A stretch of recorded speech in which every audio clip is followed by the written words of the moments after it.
Okay, good morning. And welcome to everybody to this webinar. I hope it will be interesting information for you, because it is a condition that we don't often pick up. Rather just having to go through all my slides. I'll be with you in a minute.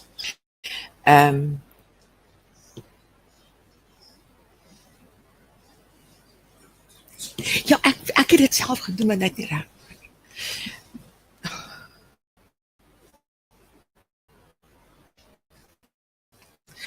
Sorry about. I just want to tell you that a little boy like Harry is often not seen in the classroom. So you might hope this information will help you to identify these kids. So I am Marga Gray, and I have started my career in occupational many years ago, and been working with children all this time. I think if there's one thing really keeps me awake at night, it is when I see a child that suffers. So yes. And yeah, throughout all the years, I actually had a few times that I thought, I think I need to go into another direction now. There are other interesting national therapy and to neuroscience and all of that I thought perhaps I should just investigate to go in another direction.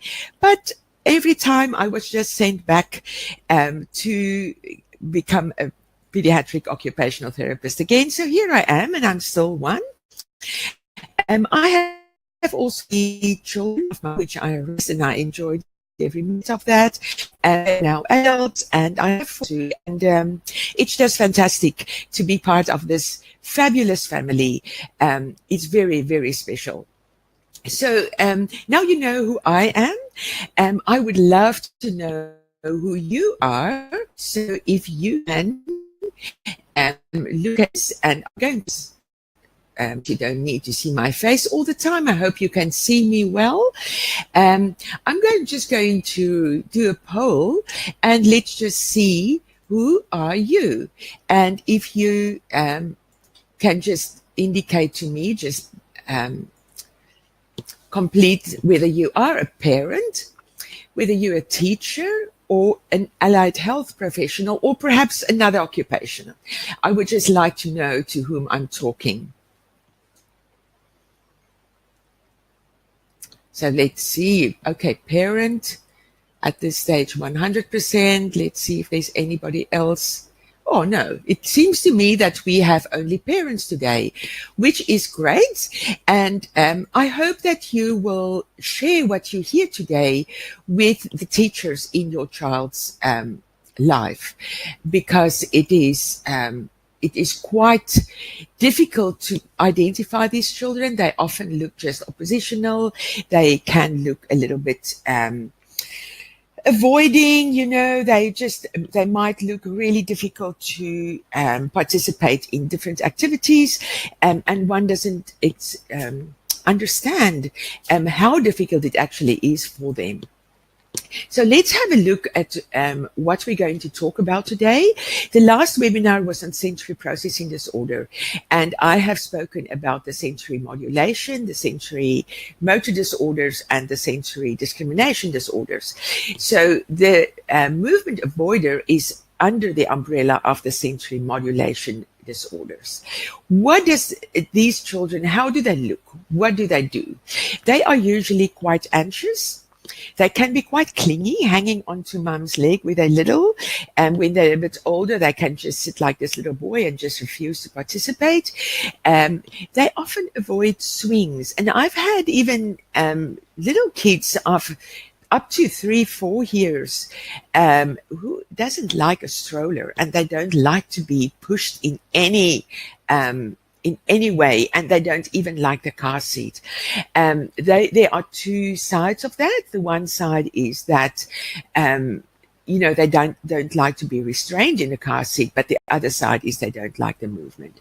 They often avoid the swings, they avoid the strollers, they often need support to do anything. So they need support. They want mum to be with them when they try to climb. They want mum to be there when they try to swing. They don't like the swings. I had a little boy this week, and he was on the swing in the therapy room. And for the first time, I didn't hold him very tightly on the swing. And he just looked up, and I thought he was doing really well. He had a good posture, and he was doing well. And he looked up, and he looked at his mum, and he just said, "Mum, I am being very brave." And it was just slow movements, and he just thought that he was so brave to be able to be on that swing. So that's the kind of children that have the movement avoiding behavior. They often don't like to climb and to jump, and they often are found in the sandpit. I often ask parents, so if you are looking for your child and you don't know where he or she is, where will you find this child? And when they say, in this room playing Lego, or outside in the sandpit, then you ask more questions about his movement avoidance. But sometimes they will say, "Oh no, he'll be on the trampoline outside," or "he'll be climbing the fences outside." So that's how children are different, and we just need to understand every aspect of that. So Harry is anxious, and he's very, very cautious. So we're going to talk more about what is a movement avoider. Why do they prefer to sit? Why does a child like Harry prefer to sit in the sandpit? Is he only manipulating? Is he just avoiding fun activities? Or is he just anxious? What is the real problem? And then there are Harry displaying behavior, or is it just a reaction to what is happening in his body and in his environment? And then the last one is, how can we help a child like Harry? And I want to spend a bit of time on that so that you can know how to help these children. And as I said, if you are a parent and your child, you recognize these traits in your child, please share this recording with your teacher, because it is so important that they understand. Okay, so last webinar, I'm just going to run quickly through what is sensory processing disorder. First of all, at the top, you get all the different senses that our bodies perceive through the different receptors in the different parts of the body. So it tells us how we feel, how we feel on the skin, the touch experiences, what is going on around us regarding movement, and regarding hearing, and taste and smell. All of that are senses. Then these senses perceive it through the receptors, and it sends messages to the brain via the sensory pathways. It is registered in the brain in your sensory cortex, and then the brain processes that, and the brain sends messages back to the body, and that is your reaction to what is happening, and or your behavior. So if there's suddenly a very loud noise outside the window in the room where you are in, you might just stand up and look outside to see what is going on outside. So that will be behavior. Reaction will be if somebody touch you, or there's a very awful smell just next to you, and you will immediately pull away from that because it's unpleasant, and you will also look to see what it is, but you will definitely pull away. The pulling away is the reaction. To look what it is the behavior. So I don't want to spend too much time on this because there is the recording of the webinar on sensory processing disorder, which you can get from us, and you can listen to the whole thing. So the anxious movement avoider falls under the umbrella of the first one, sensory modulation disorder. So they can be over-responsive, under-responsive, or they can be seeking or craving. Now, the movement avoider are usually over-responsive and sensory avoiding. Excuse me. So we have the sensory thresholds. Some people have very, very high thresholds and some people have very low thresholds.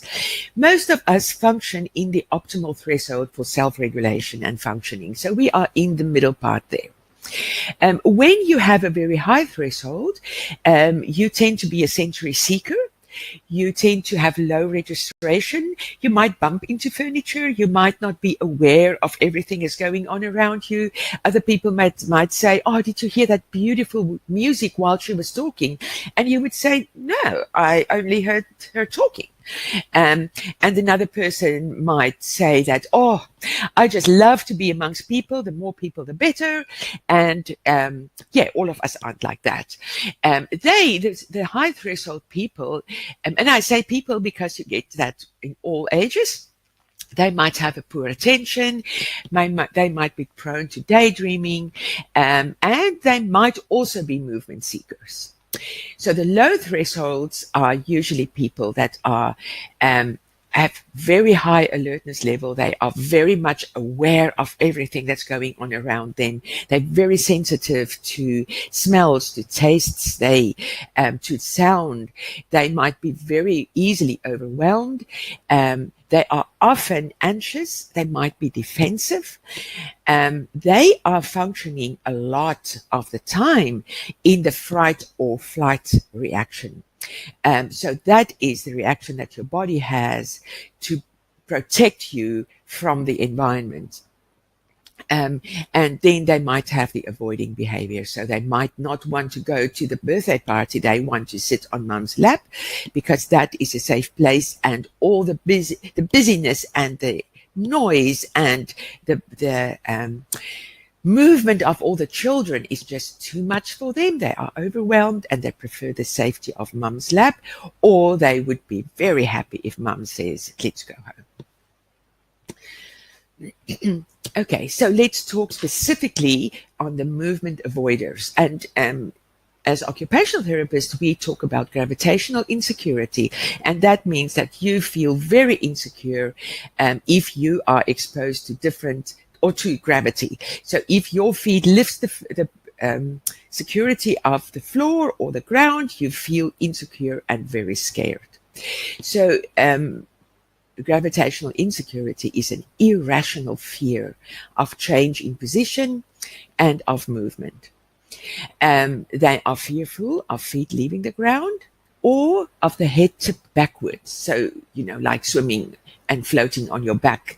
That is very, very scary for them. I have seen kids who don't even want to lie on their backs on the floor or on a big pillow. And it was up to 3-4 years old, those kids, and they still didn't want to lie down on their backs. They are very insecure in water. Remember, in water, if you can't stand, you are floating and you are hanging there in the water, and that makes them very scared, and that puts their body in the flight and fright reaction, and that means that their anxiety levels are quite high.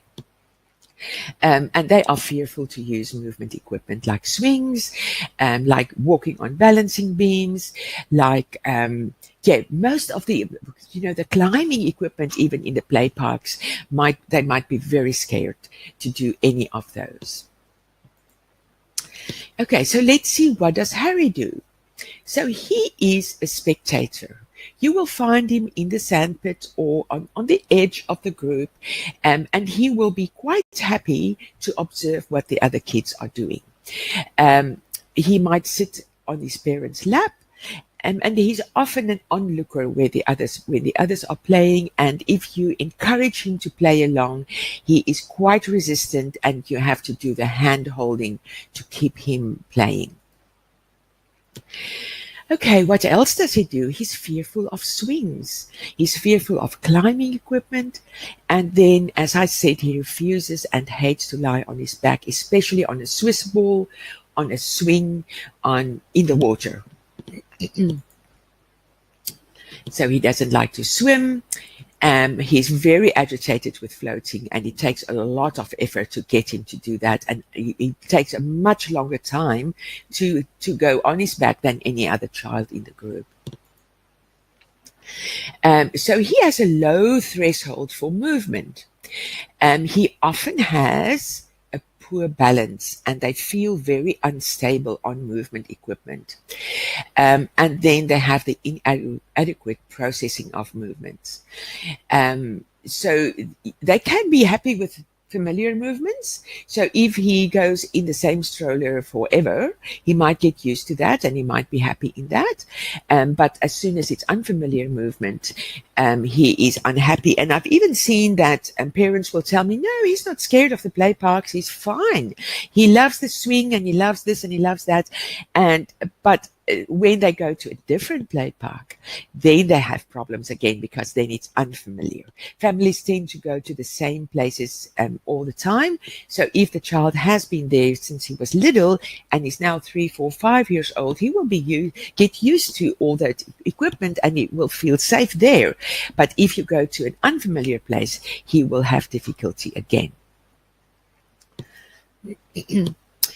So we often think that these kids are manipulating, but they might just be avoiding or very anxious. And I've seen especially little girls who have very creative ways of telling us why they cannot participate and why they feel they should just sit at the table and do some drawings. And then, or they have a headache and they don't want to participate in physical activities. They often look a little bit anxious, but sometimes they don't. Sometimes they look full of self-confidence. They just have all these excuses why they cannot participate. And little boys tend to try to be funny. Not all of them, but some of them. Or they are very clingy, and then they're very shy of the fact that they are too scared to participate. So they might have issues with development because if they avoid movement, then their muscles and their balance don't develop as well as the other kids who are moving a lot. And they might have issues with relationships with their peers because they don't play the same games and they don't like to play the same games. And when they are playing with younger kids, they often want to be the boss and they want to set the rules so that the rules are activities that they can do. But when they're younger, they tend to play with older kids because the older ones are more, they have more empathy and they are more patient with them. So they often don't play with their peers. They prefer older or younger children. And then they might in general be a bit unhappy. Not most of the time, but many times. So do you know a movement avoider? So let's do another poll quickly and let's just see. Do you know a child similar to Harry? Let us see. Anybody who wants to do the poll? Oh, it doesn't look to me. Oh, yes, there are a few people who are doing that. And yes, it's interesting that many people actually know who a child like Harry, because as I said, they are often not observed because they're not the disturber in the classroom. They are the child who will be quiet, and the teachers might not notice, especially in the older children, they might not notice this child because the child is not disrupting the classroom, whereas the movement seeker, that he is disrupting the classroom and the teacher will definitely notice him. Okay, so how can we help Harry? First of all, we need to understand why he is doing what he's doing, and that is why you have listened to this webinar up to now. And if you have questions, please post them, and please also, you can email us with more questions if it is specific for your child. So the second thing is, after you understand why his behavior or reactions are the way it is, you need to desensitize for movement experiences. What I do in therapy is, as the previous boy that I talked about that was on the swing and telling his mom that he was so brave to be on the swing, initially I put them on the swing and I will literally hold them really, really tight. So as a parent, you can sit on a swing and you can hold your child in your lap and then just swing really slowly. A good idea is to, if his or her feet cannot feel the ground, then hold them tight in your hands. So that gives them that security that the ground or the floor would have given them. But you can see this boy on the purple ball. I often use this activity for movement avoiders. Excuse me. And you can see that at the back, his feet are still on the floor. And then I use a ball that is small enough so the time that his feet lifts from the floor, his hands will be on the floor. Or I will ask mum to sit in front of the ball and hold onto the boy's hands so that he is secure all the time. So feet on the floor, then he moves that little bit and his hands are in mum's hands and then back again. And then desensitize like that. Usually the tummy position is the easier one. It's to get him on his back. And then I do the same thing and I ask mum to stand on the other side and she literally holds onto the hands and we just rock ever so slowly and we just get him used. And it often takes 3-4 sessions, then they are okay with that. It helps to have a mirror. Also, if mummies are not there anymore, just put a mirror on the other side so that if the child goes over the ball on his back, he can see himself in the mirror. And that helps as well. On the left-hand side, you see a lovely swing on which that boy can actually, he can sit, but that will create anxiety in a movement avoider. He can lie on his tummy on that swing, and you can set the swing at a height where his feet and his hands can actually touch the floor. So then he feels in control and he feels that he can manipulate the movement. He's in control. He can stop when he needs to and he can go higher. And then you can encourage him to pick things up and to get them into a bucket or put them in another spot.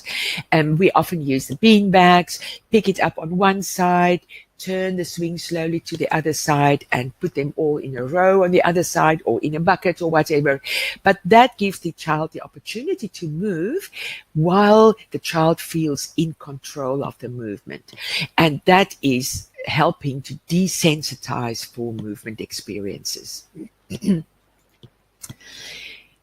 Okay, the other thing that you need to do is to check ears. And I've had kids in therapy that with very poor balance, with gravitational insecurity, and I would send them to the GP, and with all due respect to the GP, they will look into the ears and will say there's no infection, the ears are fine. However, if the child doesn't progress quite quickly in therapy, I have sent, and I don't say that will happen always, but it might happen. I have sent a few to an ENT, and actually there wasn't an infection in the ears, but there was a condition called glue ears, and that is like a gluish consistency that stays in the inner ear after chronic infections has cleared up, and that can impact on balance, and that can make a child very insecure when they are moving. I don't know how many of you have experienced inner ear infections. If it is a severe infection, it really impacts on your balance, and it can impact on the way you like movement. It can even impact on when you just turn your head quickly to one direction. It might feel very strange. So that might be what the child experiences. So it's really, really important to check that these kids have healthy ears. There's no glue left behind in the inner ear. And even if they had chronic infections and they had glue that has been removed, the fear of movement might stay for a long time. So you'll still need the therapy and interventions to desensitize for the movement experiences. And then, of course, as I said, these kids are often, because they have low thresholds, they are often in the fight and fright stage of, their bodies are often in that stage of alertness, and that is not a good stage to be in unless you are in danger, of course, because it increases your heart rate, your breathing is much shallower, you feel sweaty, you feel anxious, and if you feel like that, it's not really a good time to go on unfamiliar movement, and you know that every time that you go you have a new experience. If you go bungee jumping, for instance, or if you go out on the ocean on a boat and you've never been, you experience that anxiety, but you understand exactly why it is. It's quite obvious. If you go out on a boat for the first time, you will feel a bit anxious. But your child or this little Harry watches the other kids play and he sees they don't have any fear. And everybody tells him, come on, there's nothing to be afraid of. It's only a swing. But he experiences that fear. And that thing that if you don't understand why you're scared, that makes you even more scared. So just keep that in mind when you encourage a child like Harry to participate. So let's look at the calming strategies to reduce the anxiety. First of all, as I have explained now, if you introduce unfamiliar movements, do it very slowly, do it with a lot of support, and do it with lots of deep pressure, like this dad is doing. He's holding that child really tight, and I expect they're rolling over from side to side, holding onto the ball. They might have fallen, he might have tackled the little boy, which will be okay if your boy has a good balance, but the point that I want to make is that that child needs to be really secure. And a good idea is to lie down on your back, hold the child really tight, and then just roll from side to side and make him used to that kind of movement. And then you can increase that movement over time. As I said, slow rhythmical movements is great. Both of these girls, if I put a child like Harry on a swing like this for the first time, I will put the swing or the hammock up in a way where this child can touch the floor or the ground with either the hands or the feet, and where they can hold onto somebody else's hands. I even use sometimes a broomstick where they can hold onto just for that security, and then I move the broomstick and I move them with the broomstick then. But first of all, just start with the movement where they can put their hands or feet on the floor.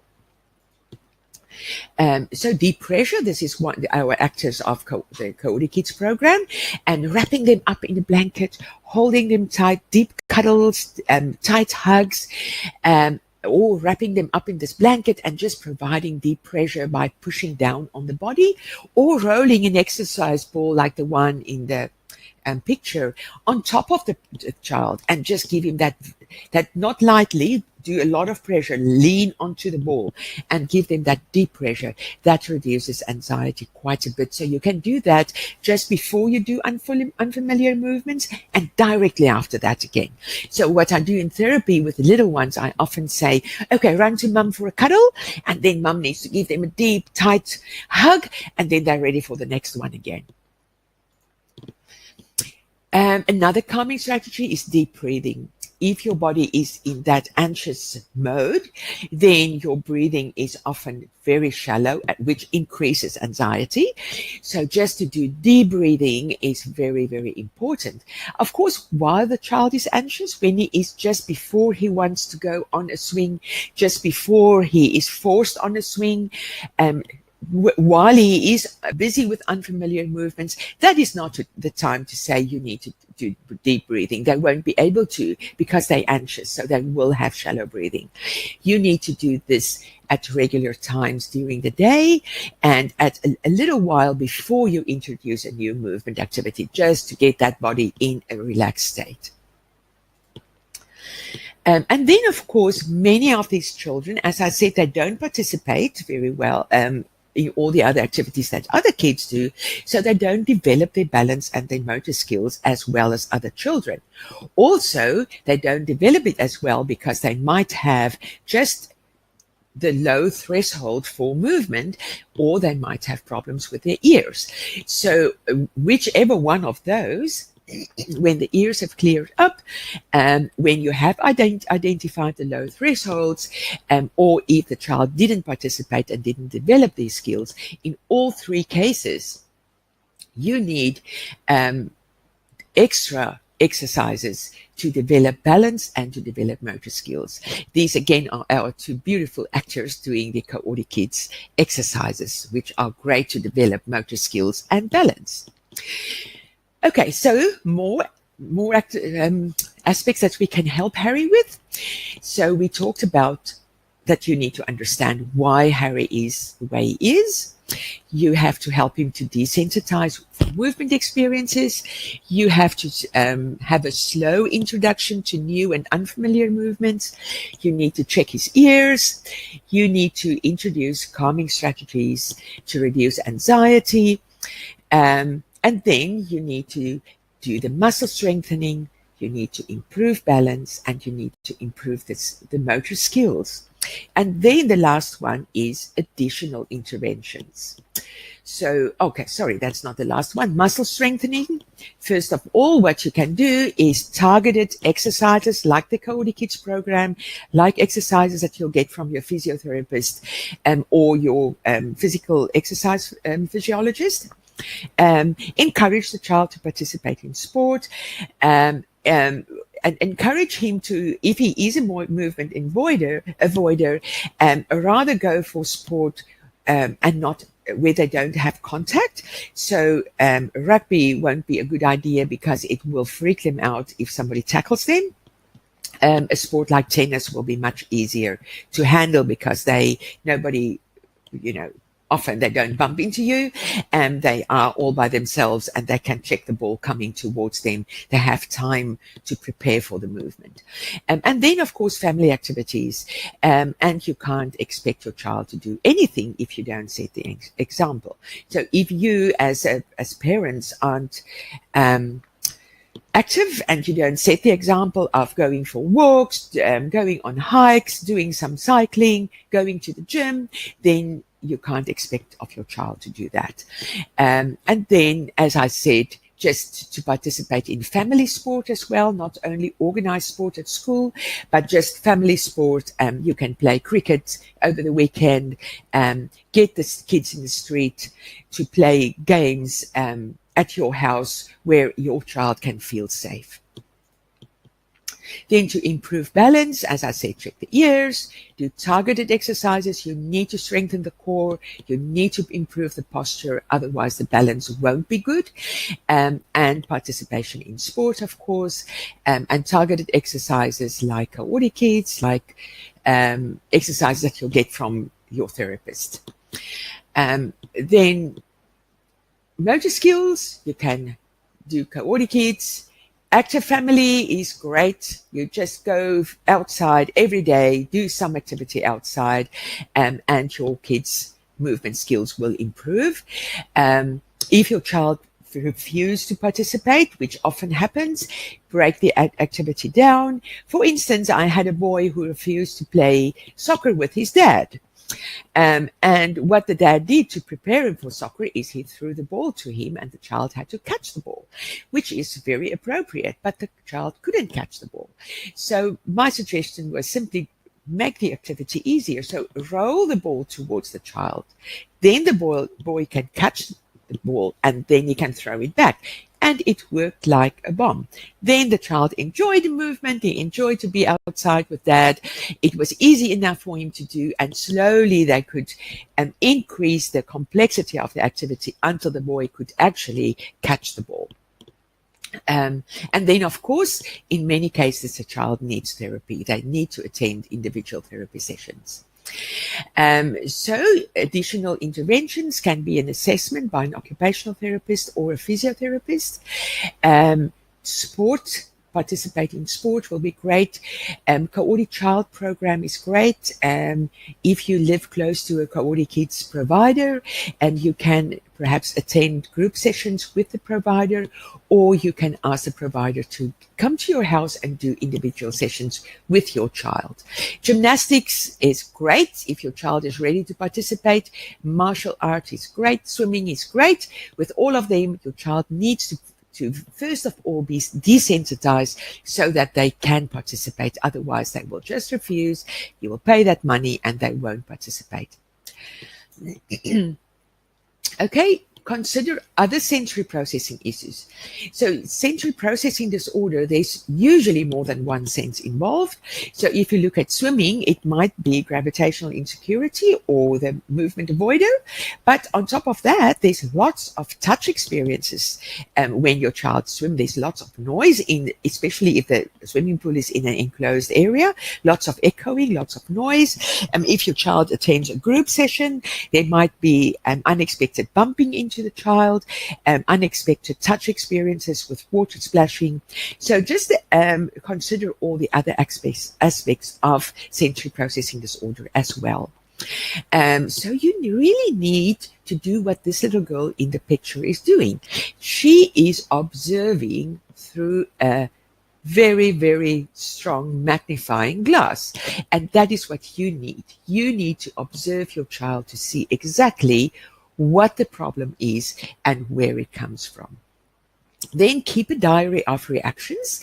In 2 weeks' time, we'll have a webinar on the sensory diet, and you can look at that and to see how you can keep record of your child's reactions to help your child.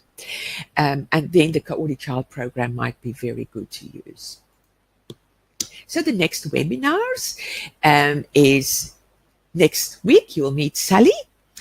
She's a girl struggling with clothes, with emotions, and with more. She suffers from tactile defensiveness, and that is a very big problem, and it affects many areas of her life because you cannot avoid all the touch experiences the way that you can avoid movement experiences.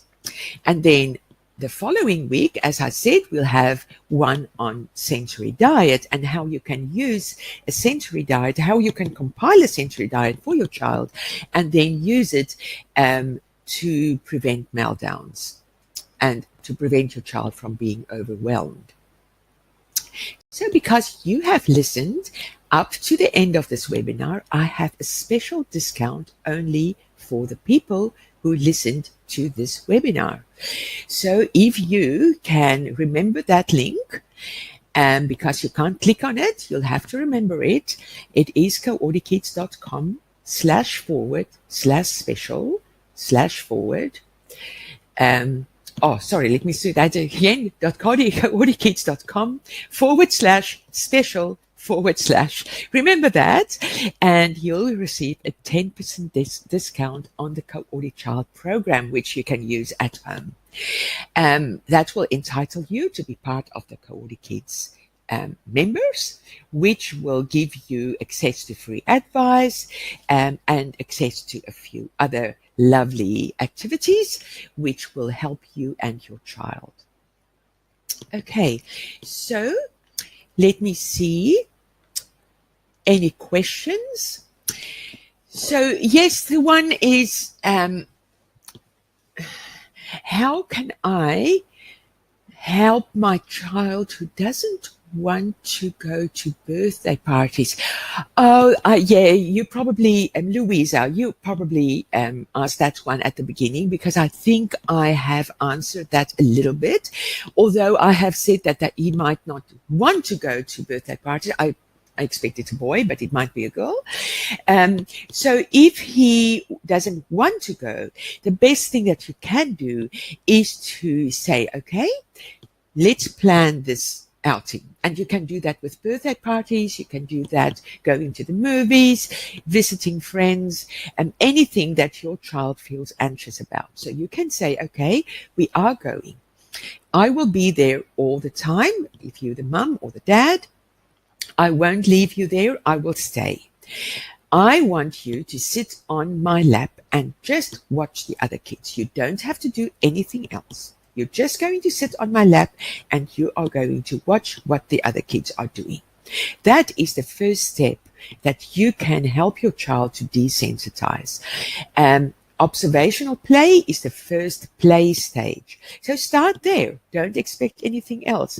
And then you might, if the child has that concept of time, you can either use a timer, set it on your phone, and the child can watch how long you're going to stay. So you can say, we are going to stay for 20 minutes. And then we're going to leave. And then you have to do that. Otherwise, your child won't believe you the next time you try it. So talk to the host before the time. Tell them what is the problem. Say, this is what you're going to do. My child is only going to observe what's happening at the birthday party. And then we're going to leave after 20 minutes. And if everybody knows about it, there won't be any issues. So that's the first bit. Next birthday party, you might encourage him to just sit at the table with the other kids, but you stand behind him. It's a slow process. It will take a long time, but take that process from the beginning. Don't push your child too much because it won't work. All right, another question. How often do I need to do these desensitizing activities? Oh, my word. You can do it as often as necessary. We do that in weekly therapy sessions, and it often works quite well in the young child, especially if they are 2, 3, 4 years old. The older child, it might take a little bit longer, but you can do it as often as every 2 hours. You can do it as often as 3 times per day. You can do it as often as once a day. But the more often you do it, the better it will work. Okay, I think there's another question which I will rather, it's very personal, so I will rather answer that via email if you don't mind. I'm not even going to say your name. Okay, so I will answer that one on email. And thank you very much for attending this webinar. It seems to me my voice had enough. So I'm looking forward to see you next week at the next webinar on tactile defensiveness, and then on the one on the sensory diet. After that, we'll have more. All the best, and thank you very much for attending. Goodbye.